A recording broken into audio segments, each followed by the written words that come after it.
au travail ou si vous préférez le PRT. Et selon ce qui nous a été rapporté par l'équipe du PRT, bon, le PRT dessert la majorité des clientèles en déficience physique. Et toute clientèle confondue, on parle d'environ 250 références. Mais la clientèle ayant subi un AVC, ça serait la plus importante, donc entre 40 et 45 de l'ensemble des usagers desservis. Alors, l'équipe du PRT, en fait, il souhaitait avoir un éclairage sur les meilleures pratiques en réadaptation au travail, spécifiquement pour la clientèle AVC. Donc, notre mandat, ça a été de réaliser une revue rapide de la littérature sur le sujet et le demandeur officiel, c'était la direction des programmes en DI, TSA et DP du CIUS, du Centre-Sud de l'île de Montréal. Comme je vous disais, je vous présente très sommairement la méthodologie, mais si jamais vous souhaitez plus de détails, toute l'information se trouve vraiment dans le rapport complet et les annexes à la fin. Donc, une revue rapide, c'est quoi? Bien, c'est une méthodologie scientifique transparente pour synthétiser des connaissances qui proviennent de la littérature. Donc, on se base sur la littérature et ça se veut un compromis à la revue systématique en abrégeant certains aspects sur le plan méthodologique. Donc, on va adapter la méthodologie pour aller plus vite. L'objectif, en fait, c'est de pouvoir soutenir rapidement les réflexions, voire la prise de décision dans les milieux cliniques. Donc, peut-être que pour certains, c'est pas clair encore c'est quoi la différence entre une revue rapide, une revue systématique, mais juste pour vous donner une idée de grandeur en termes de temps, une revue rapide, ça peut prendre 4 à 6 mois à réaliser, alors qu'une recension systématique, ça peut prendre plus d'un an, dépendamment du sujet. Avant de poursuivre, j'aimerais toutefois faire une petite mise en garde importante au sujet des revues rapides. Euh, dans le cadre d'une revue rapide, c'est important de savoir que nous, l'UETMI, on ne formule pas de recommandations. On va plutôt dégager des constats qui sont issus de la littérature scientifique. Autrement dit, c'est voici ce que la littérature nous dit. C'est ça nos constats. Pour pouvoir formuler des recommandations de pratique, il faudrait collecter des données liées au contexte québécois, voire de l'établissement, et aussi collecter des données expérientielles en faisant, par exemple, des consultations auprès de l'ensemble des parties prenantes. Ici, ça pourrait être des thérapeutes, des gestionnaires, des usagers, des employeurs, etc.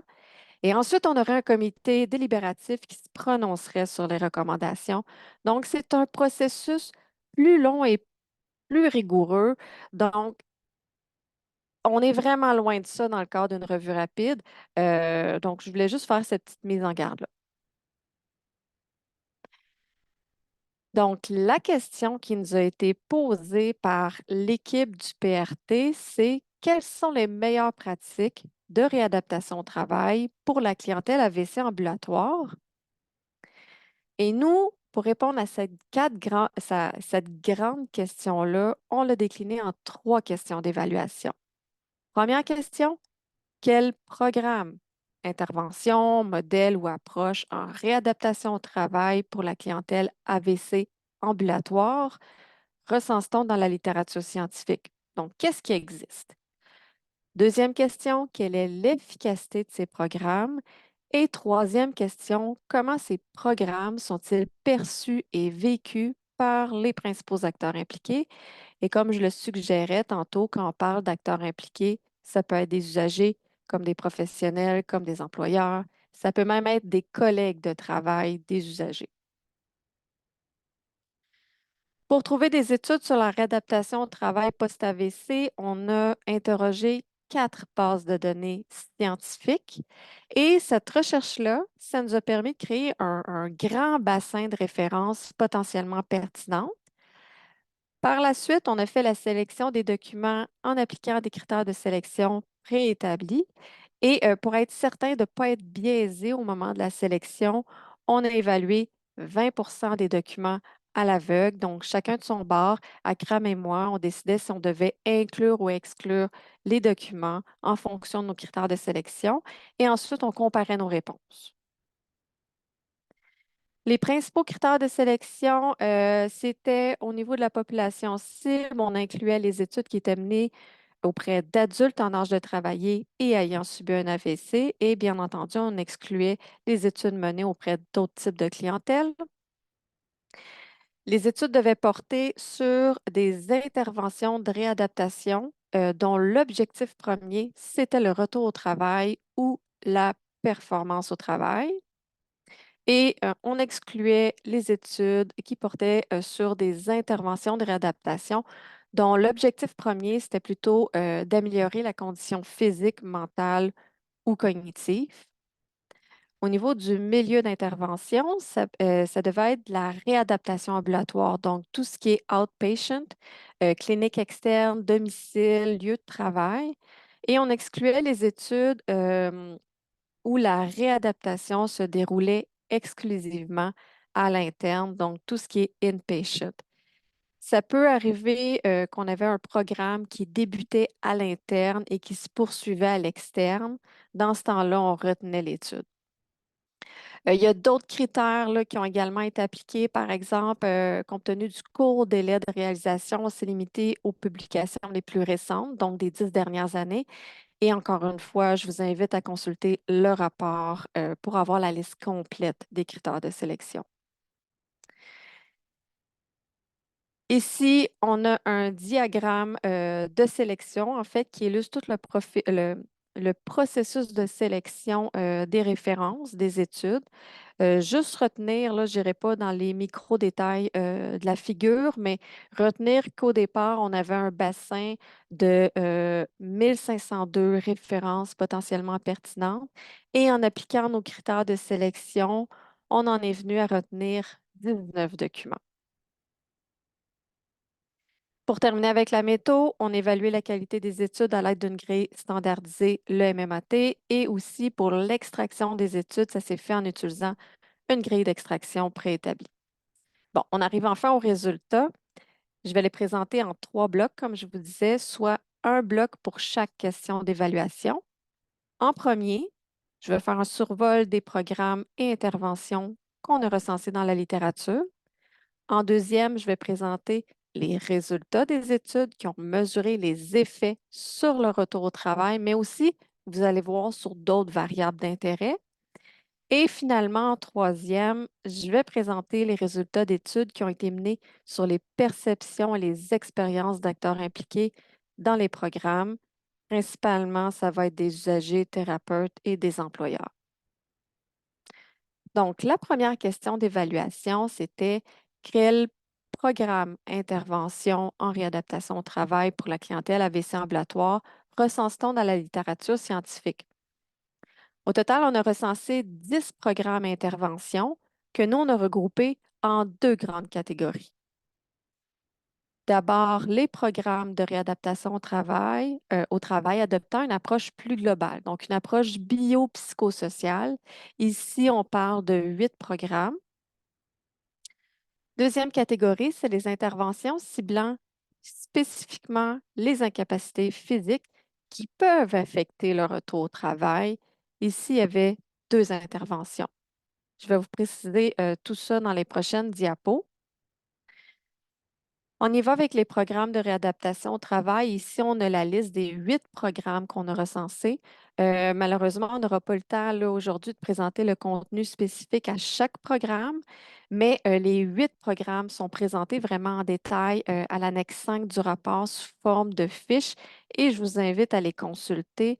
Donc ici, là, on a un exemple de fiche à votre gauche, pardon. Mais le contenu des fiches, vous allez avoir le nom du programme intervention, les auteurs, la clientèle ciblée, les professionnels impliqués, le début de l'intervention, le milieu d'intervention, c'est quoi la fréquence, la durée des séances, c'est quoi la durée totale d'intervention et surtout, c'est quoi les principales composantes. On demeure au niveau des 8 programmes de réadaptation au travail. Donc, la majorité de ces programmes-là sont donnés par des ergothérapeutes en communauté, en collaboration toutefois avec d'autres professionnels selon les besoins qui sont spécifiques du patient. Par exemple, physiothérapeute, médecin, spécialiste d'aide à l'emploi, psychologue, orthophoniste, etc. Le moment où débutent les services est par contre variable d'un programme à l'autre. Il y a certains qui ont un début beaucoup plus hâtif que d'autres. On parle ici de quelques semaines post-AVC à plus d'une année. Et la durée des services est également variable d'un programme à l'autre entre 6 semaines et 2 ans. Donc, beaucoup de variations à ce niveau-là. Au niveau du contenu, la quasi-totalité des programmes, soit 7 sur 8, comprend une évaluation initiale de l'usager, donc au niveau de sa mobilité, cognition, langage, mais aussi il y a une évaluation qui est faite au niveau de son travail pré-AVC. Donc, c'était quoi ses rôles, responsabilités, c'était quoi son environnement de travail. L'objectif ici, en fait, c'est vraiment d'identifier les barrières et les facilitateurs au retour au travail. La quasi-totalité des programmes comprend aussi une planification rigoureuse du retour et lors de la planification, le thérapeute va avoir des discussions avec l'employeur. Il va faire certaines recommandations, par exemple des adaptations au niveau du milieu de travail, mais il peut aussi aller plus loin en négociant carrément les conditions de travail de l'employeur. Par exemple, sa date de retour, des dispositions transitoires quant aux tâches et à l'horaire de travail. Pardon, d'autres composantes qui sont partagées dans une majorité de programmes, soit 5 sur 8. Euh, donc, il y a d'autres composantes plus précisément. Euh, la formulation d'objectifs consignés dans un plan d'intervention. Donc, les objectifs ici, ils visent à surmonter les barrières et renforcer les facilitateurs au retour au travail. Donc, ça, c'est présent dans 5 programmes sur 8. Aussi, la majorité prévoit aussi une étape de préparation au travail. On parle ici des interventions diverses qui visent à développer ou améliorer certaines compétences et aptitudes fonctionnelles, par exemple la mobilité, la cognition, le langage, mais aussi professionnelles. Donc, on va simuler, par exemple, certaines tâches requises pour l'emploi. Donc, si l'usager avait un travail plus administratif, ben, la personne pourrait être appelée à faire des exercices sur l'ordinateur, envoyer des courriels, écrire des lettres, etc. Un dernier élément qui est partagé dans une majorité de programmes, c'est le suivi de l'usager à la suite de son retour au travail. Ça peut inclure aussi des visites de suivi sur le lieu de travail. Finalement, dans une minorité de programmes, on rapporte fournir de l'information sur l'AVC et ses conséquences aux usagers, aux proches, à l'employeur et même dans certains programmes aux collègues de travail.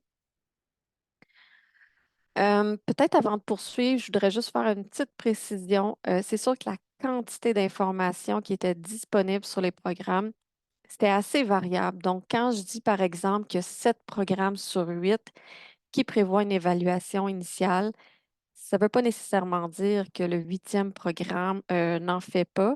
Ça veut juste dire que ce n'était pas explicitement nommé dans les documents qu'on a consultés.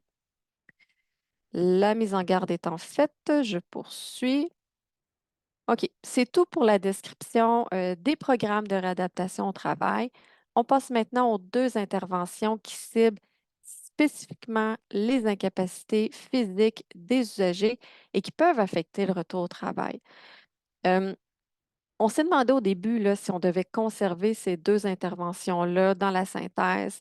De mon côté, j'avais l'impression qu'on s'éloignait peut-être un peu du programme de réadaptation au travail au CIUS du Centre-Sud de l'île de Montréal et que c'était le genre d'intervention qui pouvait être fait et pertinente avant d'entamer un programme de retour au travail Je me trompe peut-être, mais finalement, après discussion avec le demandeur, on les a conservés parce que même si on cible des incapacités physiques ici, des incapacités physiques, pardon, les interventions sont données ici dans le but de favoriser vraiment un retour au travail. Je ne vais pas trop m'attarder à décrire les deux interventions parce que c'est assez technique, mais globalement, dans la première intervention, les déficits moteurs des usagers vont être travaillés à l'aide de deux appareils qui fournissent un biofeedback, le Sonic Hand ou le Riablo. La seconde intervention de son côté, c'était une thérapie en neuropsychologie et qui cible plus particulièrement les patients qui présentaient une négligence spatiale unilatérale du côté gauche à la suite d'un AVC de l'hémisphère droit. Donc, c'est très spécifique ici comme clientèle. Je vais m'arrêter ici pour la description des interventions. On est maintenant rendu au deuxième bloc, soit le bloc sur les résultats. Pour rappel, pas le bloc sur les résultats, mais plutôt le bloc sur les effets des interventions. Donc, la question était quelle est l'efficacité des programmes et interventions en réadaptation au travail pour la clientèle AVC ambulatoire? Sur les 8 programmes de réadaptation recensés, il y en a 5 qui ont été évalués pour connaître leurs effets. Et pour les 2 interventions recensées, les deux ont été évalués. On commence par les effets des programmes de réadaptation au travail.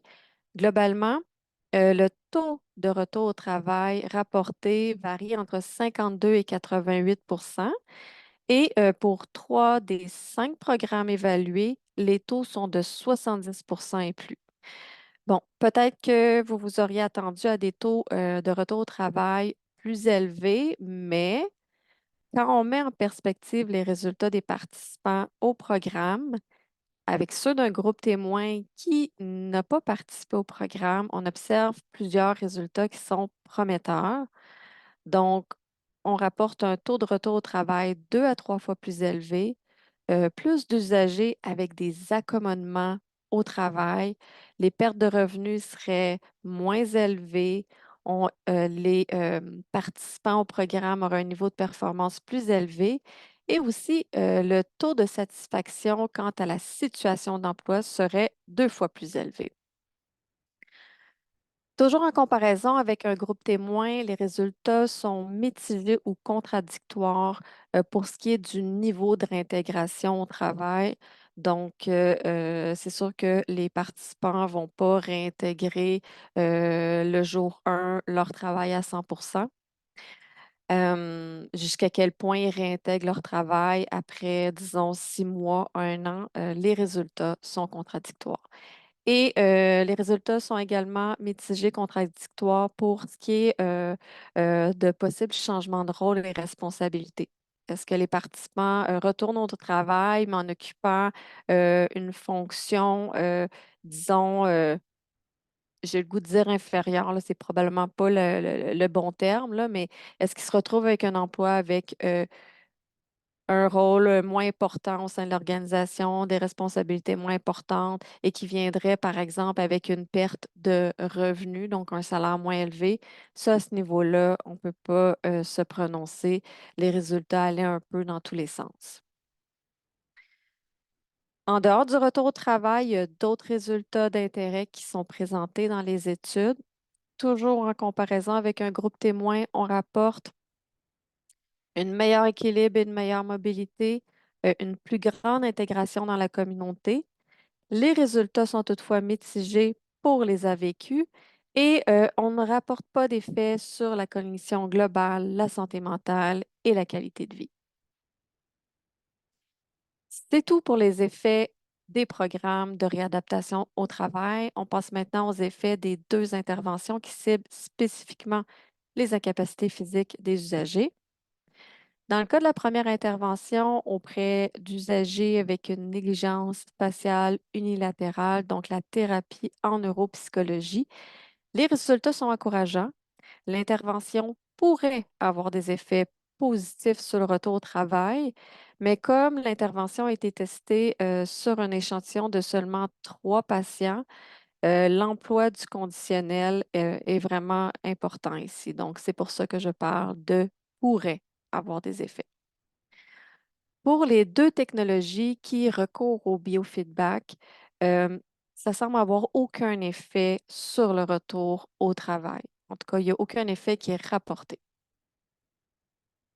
Donc, si on récapitule, on vous a d'abord présenté les 10 programmes et interventions, réadaptation au travail qu'on a recensés dans la littérature scientifique. Ça, c'était le premier bloc. Sur les 10 programmes ou interventions recensées, il y en avait 7 qui ont été évalués pour connaître leurs effets sur le retour au travail et autres variables d'intérêt. C'est le deuxième bloc. On est maintenant rendu au troisième bloc de résultats sur les perceptions et le vécu, les perceptions et les expériences, pardon, des acteurs impliqués. Plus précisément, la question ici, c'était de savoir comment les programmes et interventions en réadaptation au travail sont-ils perçus et vécus par les principaux acteurs impliqués, soit les usagers, les thérapeutes, les employeurs, les collègues de travail, etc. Au total, on a des données sur les perceptions et le vécu pour 4 des programmes recensés. Certains résultats extraits portaient sur les rôles des professionnels qui sont en charge des programmes. Dans l'ensemble, il y a 3 rôles qui apparaissent importants aux yeux des acteurs consultés. Premièrement, le thérapeute doit coordonner les étapes et les services. Deuxièmement, le thérapeute doit créer une alliance avec l'usager et former une équipe avec l'employeur.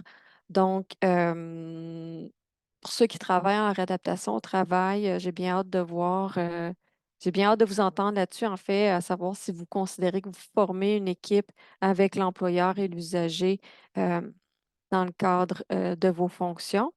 Et troisième rôle, le thérapeute doit offrir un soutien direct à l'usager, l'employeur et les collègues. Pardon, j'ai oublié mes petites animations ici. Maintenant, il y a plusieurs caractéristiques présentes dans l'un ou l'autre des programmes qui sont perçues positivement, en particulier un début hâtif. Un début hâtif, on parle même 8 semaines post-AVC. Ça, je vous avoue que c'est une surprise. J'étais étonnée et le demandeur aussi était étonné. On apprécie également les visites qui sont faites sur le lieu de travail, la formulation d'objectifs consignés dans un plan, la transmission d'informations sur l'AVC et ses conséquences. Dans les études, les employeurs, les collègues souvent rapportaient être un peu euh, pas connaître suffisamment, en fait, là, l'AVC et, bon, comme je disais, ses conséquences, un certain malaise, en fait, là, dans la façon qu'ils doivent se comporter avec l'employé au moment de son retour. Donc, c'est pour ça que c'était très apprécié et ça l'aidait aussi au niveau de leurs attentes à l'égard de l'employé. Autre élément à apprécier, c'est le retour progressif. Retour progressif en termes d'heures, de jours, de tâches et de responsabilités, et un suivi auprès de l'usager avec des rétroactions continues des progrès réalisés. Ça serait une source de motivation aux yeux des usagers. Il y a certaines caractéristiques des programmes qui ont été moins appréciées, du moins c'est rapporté ainsi dans les études, notamment certains professionnels ne voient pas vraiment de bénéfice à utiliser des outils d'évaluation standardisés plutôt que d'effectuer une observation structurée qui serait basée sur leur expérience de travail sur le terrain. Il y en a d'autres qui mentionnent qu'un suivi de 3 mois après le retour au travail, c'est insuffisant. Et dans un autre ordre d'idée, il y a certains thérapeutes qui mentionnent que le fait d'avoir à concilier les souhaits et les points de vue des différents acteurs impliqués dans la planification du retour au travail, ça peut devenir tout un défi. Pour terminer, il y a deux éléments qui sont perçus comme des barrières à l'implantation des programmes, soit le manque de personnel, mais aussi on nomme le manque d'appui du gestionnaire, du thérapeute. En fait, on peut avoir un thérapeute qui souhaite implanter le programme vraiment de manière fidèle avec toutes ses composantes, mais malheureusement, il y a certaines demandes, exigences du gestionnaire qui rendent une pleine intégration, une pleine implantation impossible. En conclusion, la question, on rappelle, était quelles sont les meilleures pratiques de réadaptation au travail pour la clientèle AVC ambulatoire? Bien, les composantes qui sont communes à plusieurs programmes, les effets prometteurs observés et les caractéristiques qui sont perçues positivement par les principaux acteurs dans les études. C'est tous des éléments qui, mis ensemble, peuvent contribuer à la réflexion sur les meilleures pratiques. Bref, c'est vraiment la somme des résultats aux trois questions d'évaluation qui va pouvoir vous orienter sur les meilleures pratiques. On aurait souhaité avoir davantage d'études sur l'efficacité des programmes, mais bon, c'est pas toujours possible. On ne peut pas inventer des études sur le sujet. Ceci dit, en regroupant ces différents types de données-là, ça nous donne quand même certains éléments pour se prononcer sur les meilleures pratiques. Il y a quelques précautions qui s'imposent toutefois. D'abord, on ne peut malheureusement pas comparer l'efficacité des programmes d'intervention sur la base des données. Donc, je ne peux pas vous dire que le programme A est plus efficace que le programme B. La méthodologie utilisée dans les études ne nous le permet pas.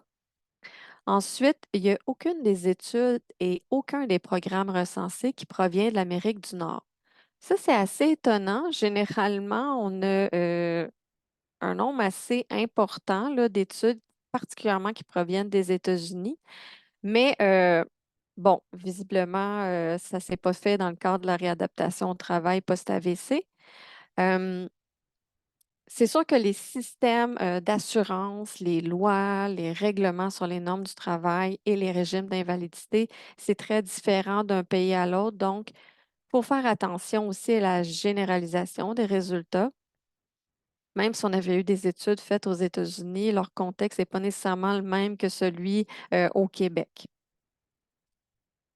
Aussi, la majorité des études sur les effets des programmes d'intervention rapportaient des résultats purement descriptifs, donc des pourcentages, des scores moyens, sans effectuer de comparaison entre un groupe intervention et un groupe témoin, ni réaliser des tests statistiques, disons, plus poussés.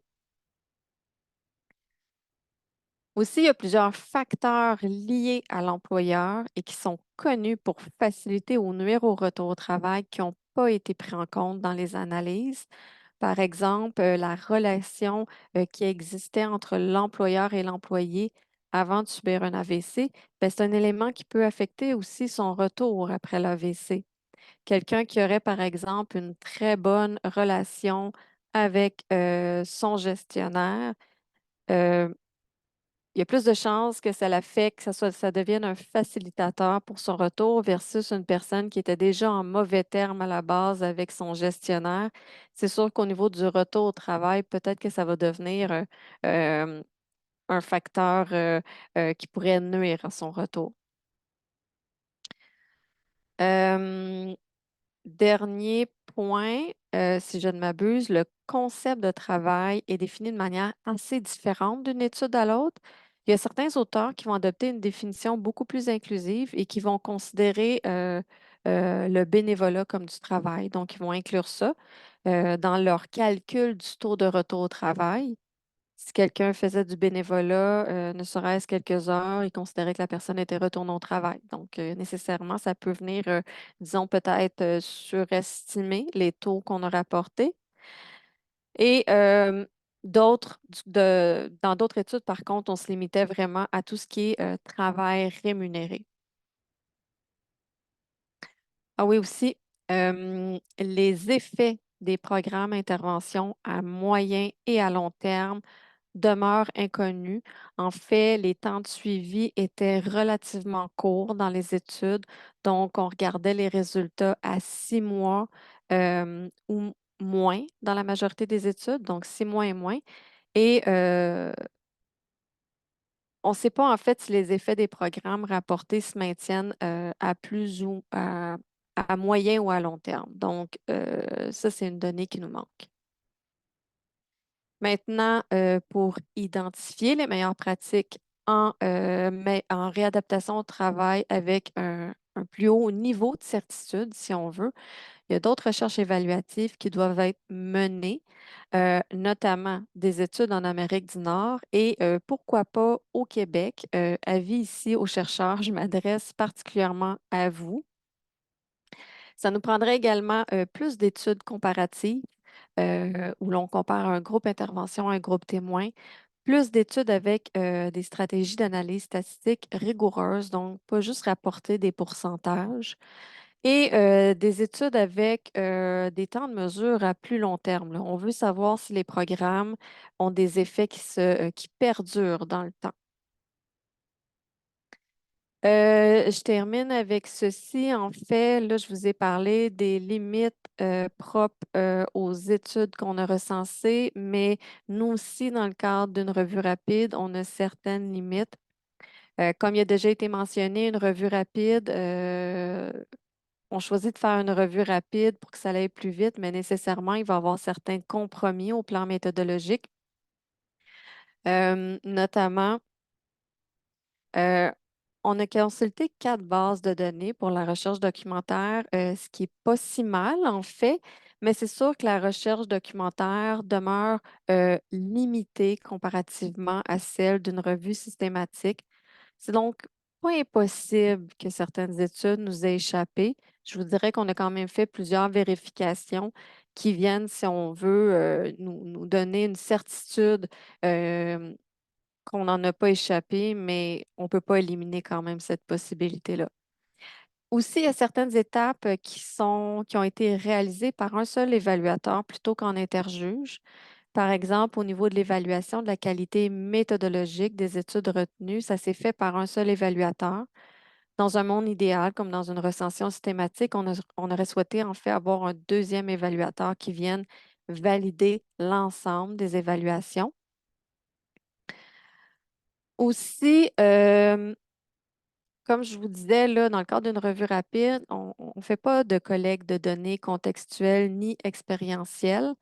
Donc, pour identifier les meilleures pratiques en réadaptation au travail post-AVC au Québec, voire au sein de votre établissement, on vous recommande fortement, euh, très fortement, d'aller recueillir ces types de données-là et de ne pas vous limiter uniquement aux données scientifiques.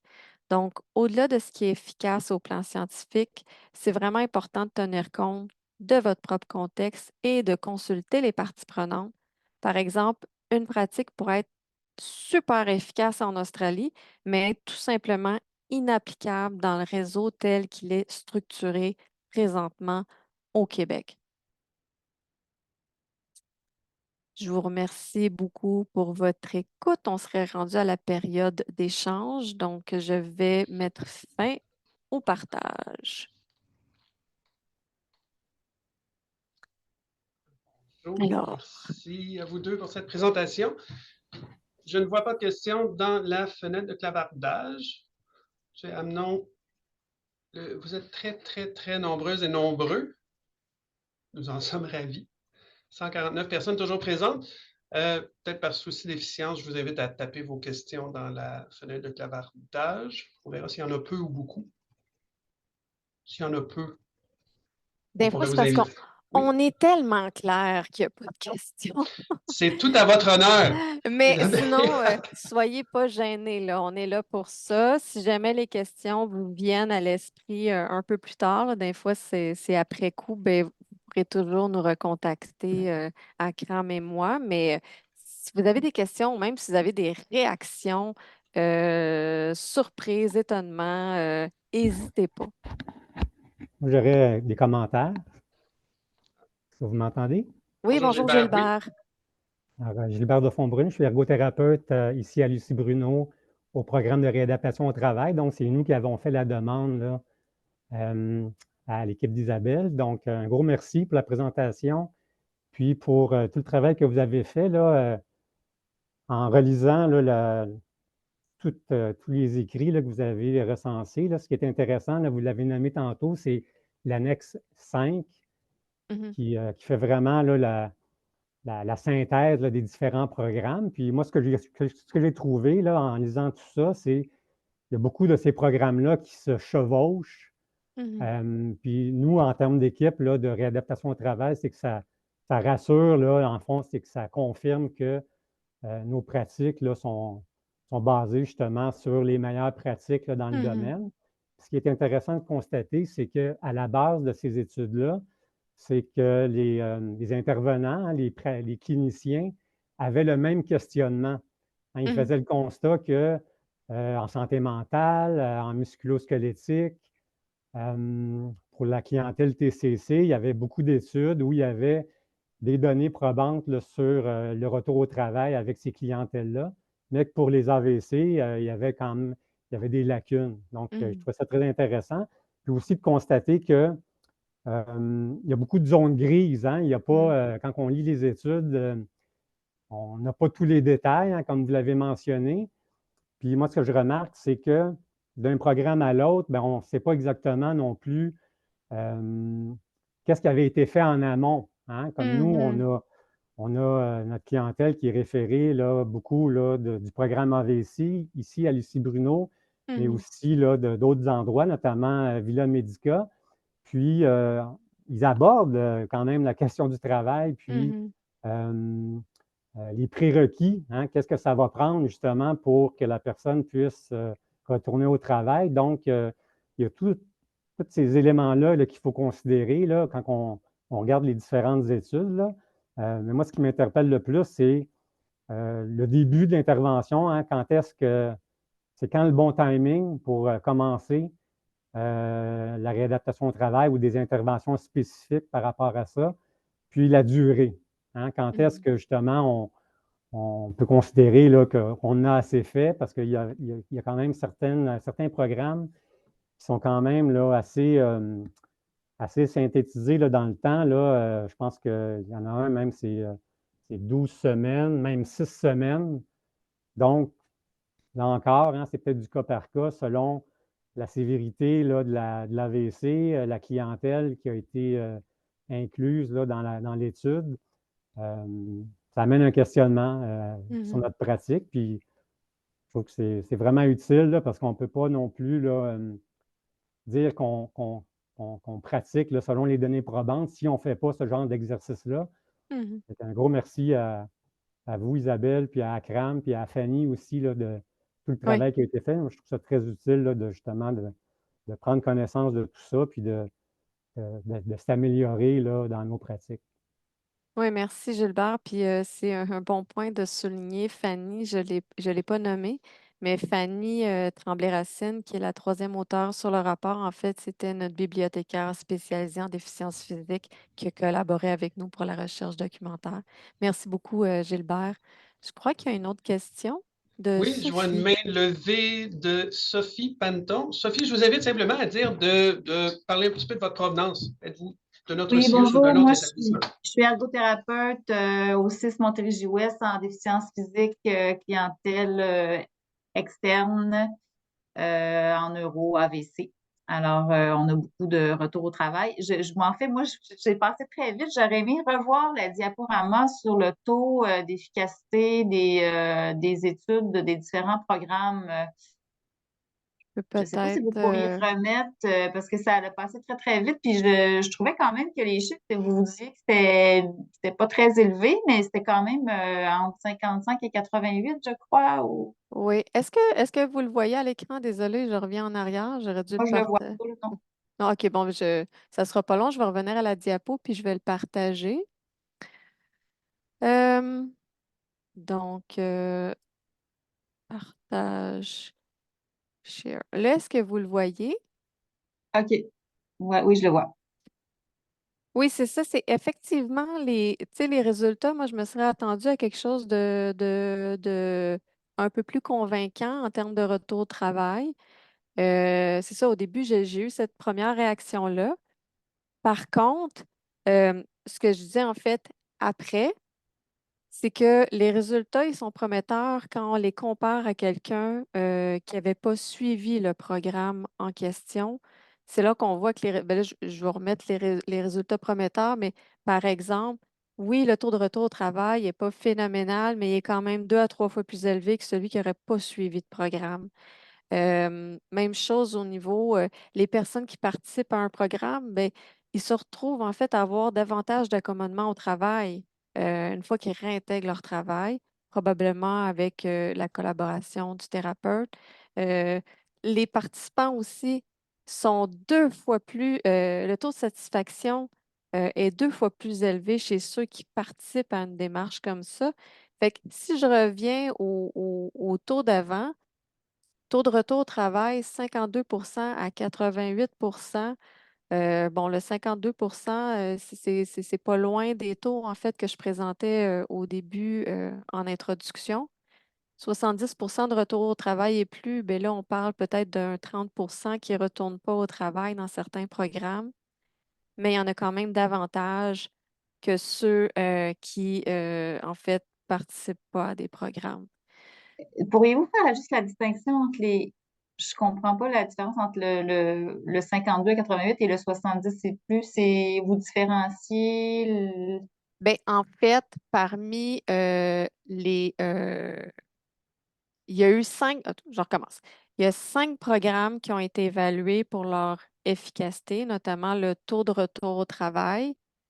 Quand on regarde les résultats ensemble de ces 5 programmes-là, le taux de retour au travail varie entre 52 à 88.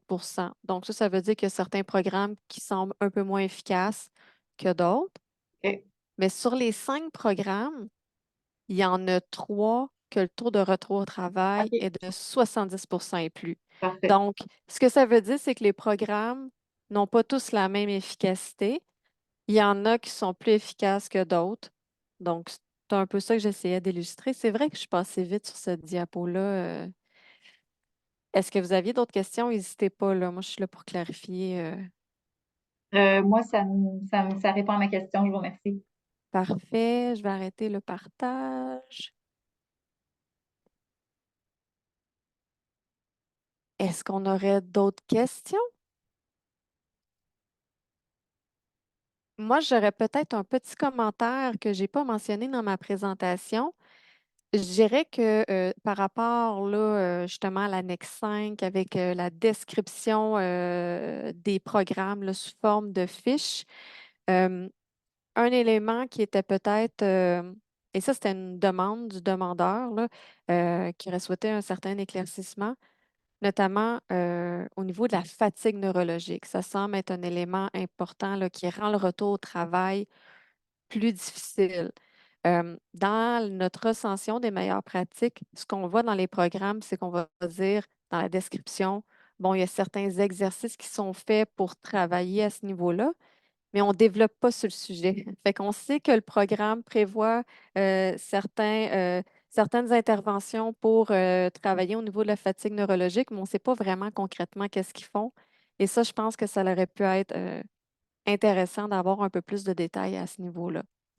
Euh, donc, je voulais vous faire part de cette limite-là.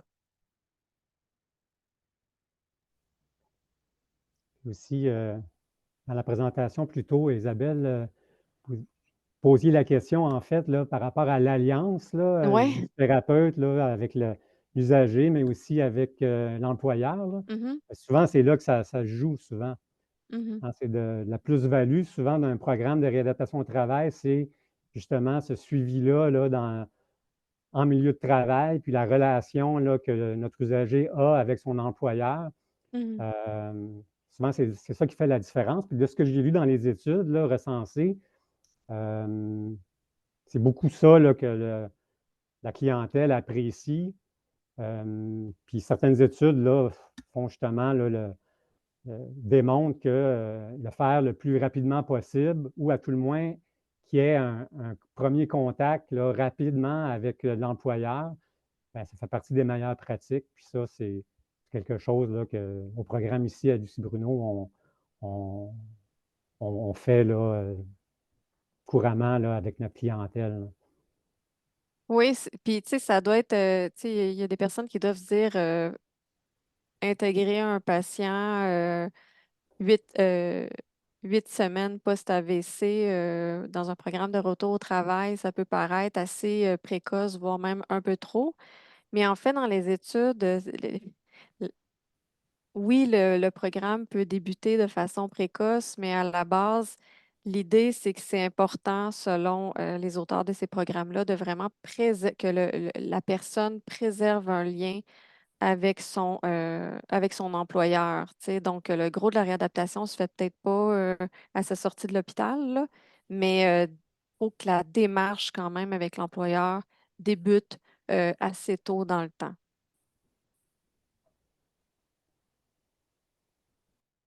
Super.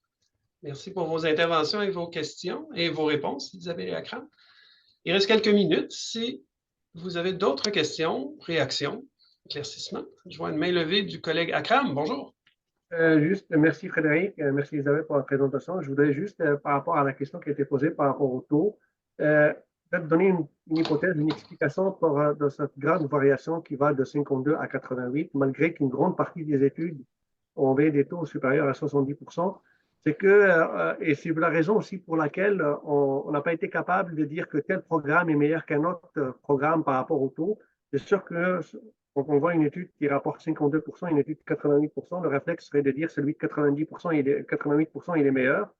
Mais il faut ramener ça dans le contexte qu'il y a beaucoup d'autres choses qui pourraient influencer le retour au travail, entre autres la sévérité de l'AVC qui était variable d'une étude à une autre, la situation d'emploi de chacun d'une étude à une autre était pas la même. Et comme l'a aussi rappelé ma collègue Isabelle, c'est que le milieu de travail, la relation avec les collègues, la relation avec le supérieur hiérarchique direct, c'est quelque chose qui joue aussi sur le rôle. Et ça, ce n'est pas des éléments qui sont communs d'une étude à une autre, ça peut différer, c'est ce qui explique la grande variation. Donc, le seul moyen, par contre, comme l'a dit, si bien dit ma collègue, c'est que dans les études où, par exemple, même le taux, il était de 52% ou bien de 60% ou 70%, dans ces études-là, ça a été comparé à un autre groupe qui, lui, n'a pas fait, qui est comparable à celui qui a bénéficié de l'intervention de retour au travail, mais ce groupe contrôle-là était comparable à celui qui a bénéficié de l'intervention, mais qui a démontré que le taux de retour au travail dans le groupe intervention était 2 à 3 fois plus élevé que ceux qui n'ont pas bénéficié de l'intervention du groupe contrôle. Donc, ça démontre que vraiment l'intervention peut donner des effets bénéfiques, même si le taux dans le groupe intervention n'est pas très élevé, mais comparativement à des gens qui n'ont pas bénéficié d'intervention, on constate quand même une différence significative. Je ne sais pas si ça vous rapporte plus de précision par rapport à des taux qui sont variables d'une étude à une autre. Merci beaucoup, Akram. Sinon, j'attire votre attention. Si vous êtes de la communauté intéressée par la réadaptation à déficience physique, il y a une conférence demain de la chercheuse Carole Anglade, qui est orthophoniste et qui est une nouvelle chercheuse au CRIR IURDPM chez nous. Elle va présenter sa programmation de recherche. Donc, si vous êtes dans des professions ou dans un rôle ou membre du grand public curieux qui est intéressé par les questions liées à l'aphasie, elle présentera que fait-on au LAIR, soit un aperçu des études menées au laboratoire sur l'aphasie, l'innovation et la réadaptation. Isabelle Akram, merci beaucoup de votre disponibilité pour tous ces travaux.